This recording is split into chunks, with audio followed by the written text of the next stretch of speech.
I rise today to remember and celebrate the life of my friend, Senator Paul Wellstone. Paul led a lot of fights in the U.S. Senate on behalf of working families and those without a voice. He didn't back down even when a fight seemed unwinnable. He told voters exactly what he believed, even when it wasn't popular. It was by taking such positions that Minnesotans, whether they agreed with him or not, always knew where he stood. In the final days of the 2002 campaign, he told Minnesotans, and I quote, "I don't represent the big oil companies. I don't represent the big pharmaceutical companies. They already have great representation in Washington. It's the rest of the people that need it. I represent the people of Minnesota." But Paul also knew full well that standing up to powerful interests could have steep political costs. His career in the Senate was bookended by votes on going to war in Iraq. Both his votes were unpopular, but Paul stood on principle, not on politics. His maiden speech, the first speech he gave as a senator, was in opposition to the first Gulf War. And one of the last Senate votes he cast was against the second war in Iraq. He was facing a tough re-election challenge at the time of his vote, and he knew it might cost him his seat, and told friends so. But to have voted otherwise, he said, would have violated the principles that guided his career. So he voted his conscience and put the political considerations aside, just as he did throughout his time in public office.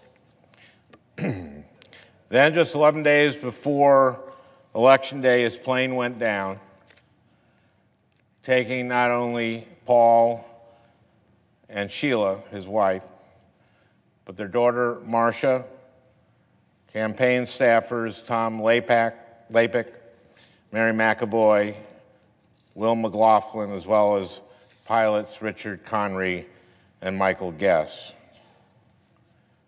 Since coming to the Senate, I've learned how well regarded Paul was around the Capitol, not only by the senators from both sides of the aisle, but also by Capitol police officers whom he knew by name and the elevator operators for whom he always made time. Paul's legislative work continues to make a profound difference in the lives of millions of Americans. Among his accomplishments are his pioneering efforts, along with Republican Senator Pete Domenici of New Mexico, on mental health parity, which ensures that co-pays and deductibles for addiction and mental health services are on a par with payments for any other medical services. The law was jointly named for Paul and Senator Domenici, and it passed in late 2008, 6 years after Paul's death. After I was seated in 2009, one of the first things I did was work with Paul's son David on getting the final rules written to implement Wellstone-Domenici. That work inspired me to later push for investments in school mental health services to help students and their families who need those services. Paul also led the David and Goliath effort to stop bankruptcy legislation that favored big banks and credit card companies over working families. Despite going up against a wide range of special interests with huge lobbying power and lots of money, he successfully held off passage of the bill during his lifetime. He also took on special interest when he stood against oil drilling in the Arctic National Wildlife Refuge. He believed, like I do, that the long-term consequences of endangering the home of indigenous people and a pristine habitat for wildlife far outweighed, quote, a short-term speculative supply of oil that would not help consumers. And because of Paul and others in the Senate, the Wildlife Refuge, at least for now, remains pristine.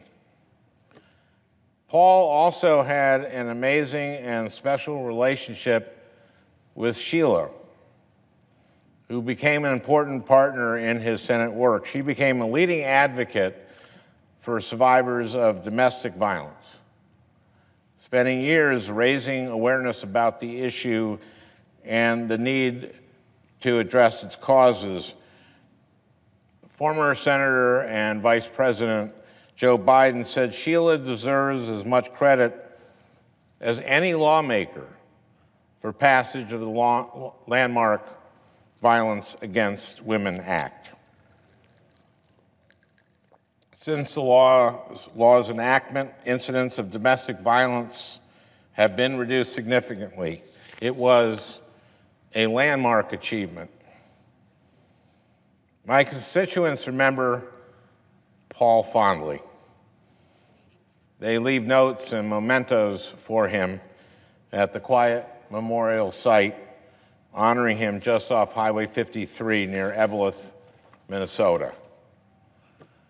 They leave them for his wife, Sheila, too, and for the others who died with them exactly 15 years ago tomorrow, when their plane tragically crashed just miles from the Eveleth, Virginia airport. I've been to the memorial site, and I've seen how deeply and personally Paul touched people in Minnesota across the country. He inspired them not only as a U.S. Senator for 12 years, but also as a Carleton College professor who encouraged a generation of students to take action in their communities. He did so as a fiery organizer who stood up for Minnesota farmers and for working families, insisting on giving them a voice and a seat at the table. He never lost the tenacious spirit that led him to be a collegiate wrestling champion. He's in the College Wrestling Hall of Fame. And he brought that same approach to standing up for Minnesotans. He stood strong against injustice, even when it twice meant being arrested. It wasn't because he wanted to break the law, but because he thought it was necessary to bring about change for the better. He also had a special way of connecting with people. Former Senator Tom Harkin said at a memorial service for Paul that he, quote, made a miner up on the Iron Range know that he was important as the President of the United States. And that's how Paul voted in the Senate, too, putting ordinary Minnesotans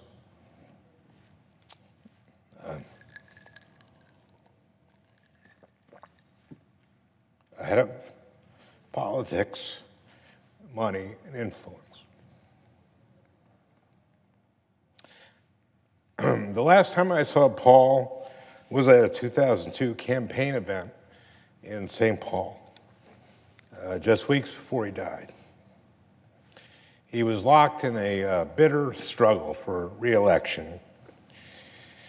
And despite being in a grueling fight for his political life, the first thing he said to me was, "How's your mom?"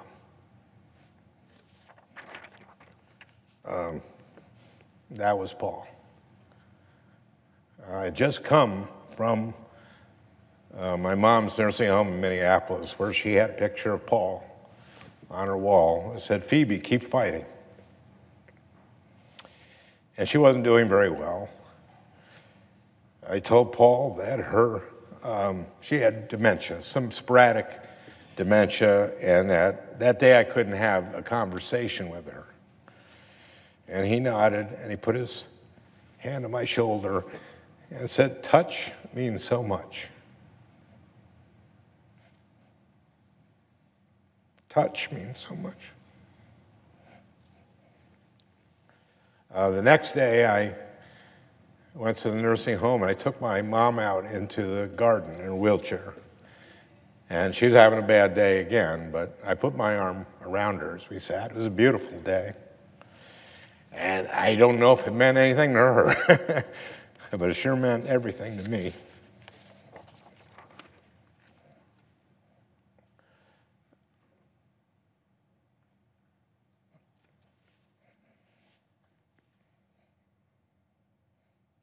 Paul's life and his work meant a lot to me, too.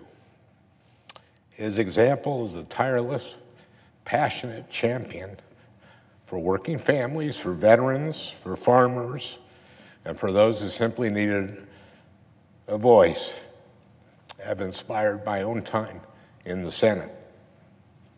I keep Paul's picture and his Senate nameplate in my office behind me as a reminder at my desk every day. Every day I serve, I think back to Paul's words. This is what Paul said. Politics is not about power. Politics is not about money. Politics is not about winning for the sake of winning. Politics is about the improvement of people's lives. While Paul isn't here with us today, his legacy lives on in so many ways. It lives on in the generations of students and activists that he trained and inspired in Minnesota. It lives on in the policies he fought for here in the Senate, for access to mental health care, for a cleaner environment, and for making sure that working families get a fair shot. And it lives on in the countless lives that he touched, like mine and my mom's. Paul made us all better. And I hope his legacy will continue to inspire us well into the future. Thank you, Mr. President.